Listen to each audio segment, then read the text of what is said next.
আমাকে পরিয়ে দেবেন? নিঃসংকোচ আবদার, যা না করার সাধ্য জঙ্কুকের নেই। সে তের হাত থেকে নাকফুলটা নেয়। তে চোখ বন্ধ করে ফেলে। জঙ্কুক তের নাকে থাকা ছোট্ট নাকফুলটা খুলে নেয়। তে একটু ব্যথা পেলেও শক্ত হয়ে থাকে। জঙ্কুক খুব যত্ন নিয়ে তেকে নাকফুলটা পরিয়ে দেয়।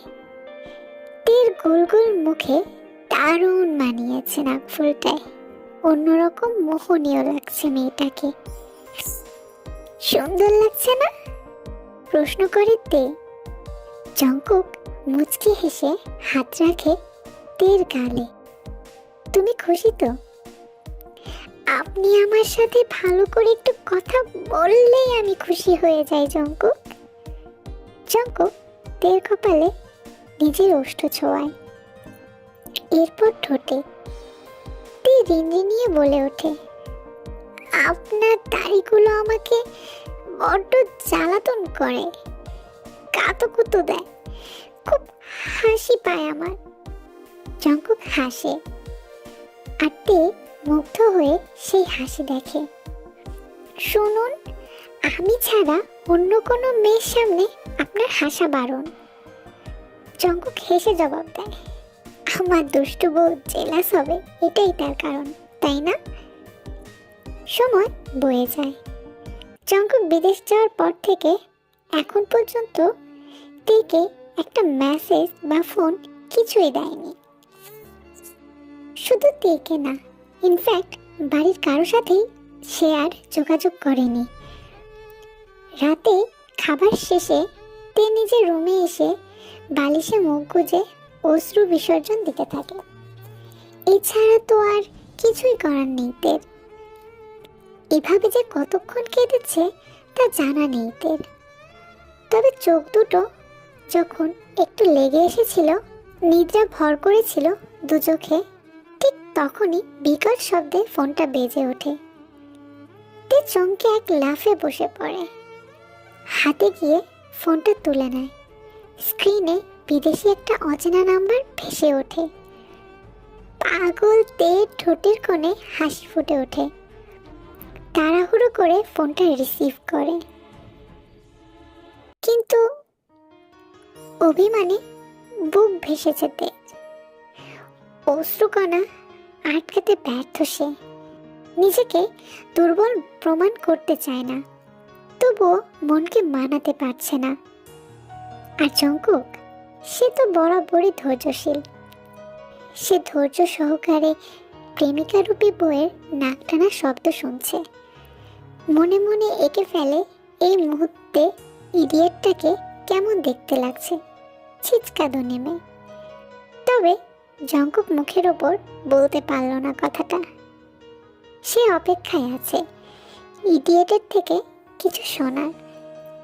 তবে তে কথাই বলছে না। দীর্ঘ সময় পার হয়।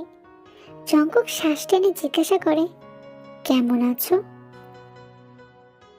প্রেমিক পুরুষের মধুর সুরের কথা মন গলিয়ে দেয় তের। তবে অভিমান কমে না। আবারও ঠোঁট উল্টে কেঁদে ফেলে তে। এতদিন পর মনে পড়েছে তার, আর জানতে ইচ্ছে হয়েছে কেমন আছে। এই বদলোকটার সাথে কথা বলাই উচিত না। আবারও তের কান্নার শব্দে জঙ্কুক বিরক্ত হয়। নাক মুখ কুঁচকে বলে, ওকে, রাখছি আমি।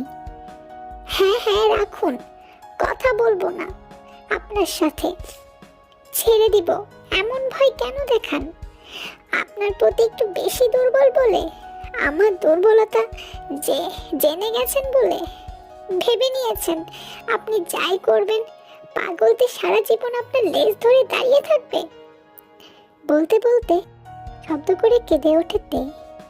জঙ্কুকের ঠোঁটের কোণে হাসি ফুটে ওঠে। ইদানিং এক অদ্ভুত রোগ বাসা বেঁধেছে জঙ্কুকের বুকের ভেতরে। সারাক্ষণ শুধু মুচকি মুচকি হাসি চলে আসে। গম্ভীর হয়ে যেন থাকতেই পারছে না সে। এই তো মিটিং এর মধ্যেই হুট করে জঙ্কুক হেসে ওঠে। একটু শব্দ করেই হেসেছিল। বস সকলেই হা করে তাকিয়েছিল জঙ্কুকের দিকে। জঙ্কুক ভীষণ লজ্জায় পড়ে গিয়েছিল। পাগলতে জিয়ন জঙ্কুককেও পাগল বানিয়ে দিয়েছে। কাঁদে না জান, কথা শোনো। তে কান্না থামায়। প্রেমিক পুরুষের মুখে জান ডাকটাতে যেন নেশা মেশানো আছে, যাতে ছোট্ট সত্তাকে নাড়িয়ে দিতে সক্ষম। শোনো, এত কাজের চাপ ছিল যে বিরক্ত হয়ে গিয়েছিলাম, তাই কল করিনি। বড় মায়ের সাথে কথা বলেছেন?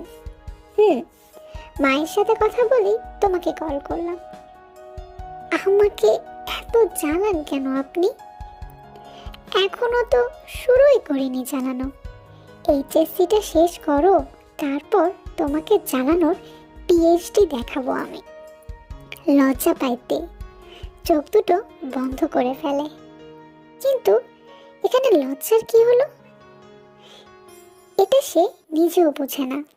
ইদানিং লজ্জা নামক শব্দটা একটু বেশি ঘায়েল করেছে তেকে। লজ্জা কমাতে তে জিজ্ঞেস করে, ফিরবেন কবে? কালকে। আমি কিন্তু আপনার সাথে থাকবো। এখানে থাকবো না আমি। আমাকে না রাখতে চাইলে থানা পুলিশ করব, এই আমি কাট কান বলে দিলাম। আবারও হাসে জঙ্কুক। আচ্ছা বাবা, থাকবে। আপনাকে আমি ভীষণ ভালোবাসি, জানি আমি। আপনি বাসেন না? জানি না, জানতে হবে। আমি একা একা অনেক দিন ভালোবেসেছি, এবার আপনিও একটু ভালোবাসুন না। কত কাল একা একা পাগলামি করব, একটু সঙ্গ চাই আমার। আচ্ছা, গুড নাইট, কাল দেখা হবে। জঙ্কুক কল কেটে দেয়। তে হতাশার নিঃশ্বাস ফেলে। লোকটা এমন কেন? একটু ভালোবাসলে কি হবে? ভালোবাসা লাগবে না আমার, শুধু আমার হয়েই থাকুক, আর আমি তাকে দু চোখ ভরে সারা জীবন দেখতে পারলেই হলো। ভালোবাসা লাগবে না আমার।